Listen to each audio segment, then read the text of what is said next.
The fishermen who used the port near the big station were bringing in more fish than ever before.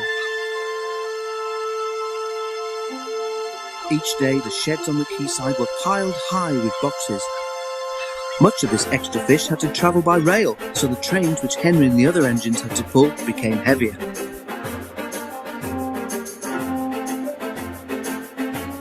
One night, a special load of fish was ordered, and the Fat Controller decided that extra vans must be added to the train the men called the Flying Kipper. The only spare vans that they could find were old ones that had been standing unused on the siding for some time. Workmen cleaned them quickly, and they were added to the tail of the train. Henry grumbled dreadfully about it, but there was nothing to be done. "You'll just have to put up with it, Henry," said his driver. "At least the extra load will mean we can have a banker up Gordon's Hill." Duck often waited at Edward Station so that he could help heavy trains by pushing behind. Tonight Henry made good progress in spite of his extra load. When they reached Edward Station, his driver stopped the train beyond the platform.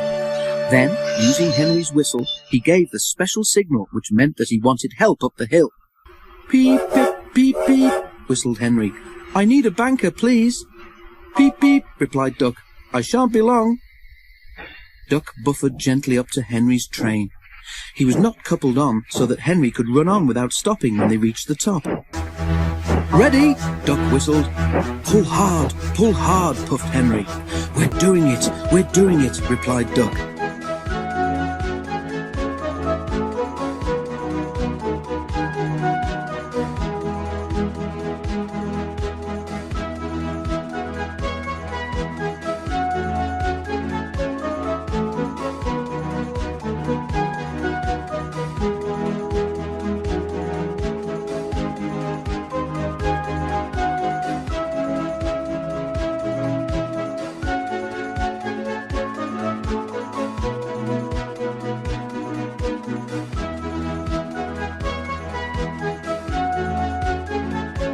Henry was pulling harder than he thought.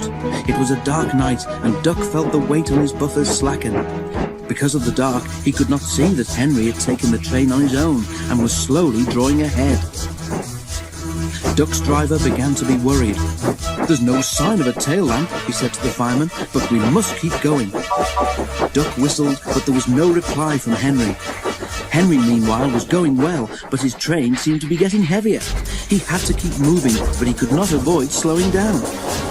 Suddenly, from behind him, there came a splintering crash. Duck's front bent and pieces of broken wood began to fall on him, one of them denting his funnel. He stopped quickly, and Henry, feeling the jolt, stopped too, just beyond the top of the hill. Over Gordon's Hill, a smell of fish hung on the air. By the light of torches, the drivers and firemen tried to work out what had happened, while the guard ran back down the hill to warn the signalman. When daylight came, it was all too obvious. The lamp iron on the old van which should have held the tail lamp had broken, and the lamp had fallen off at the bottom of the hill. "Not your fault, Duck," said the Fat Controller. "That lamp iron should have been checked.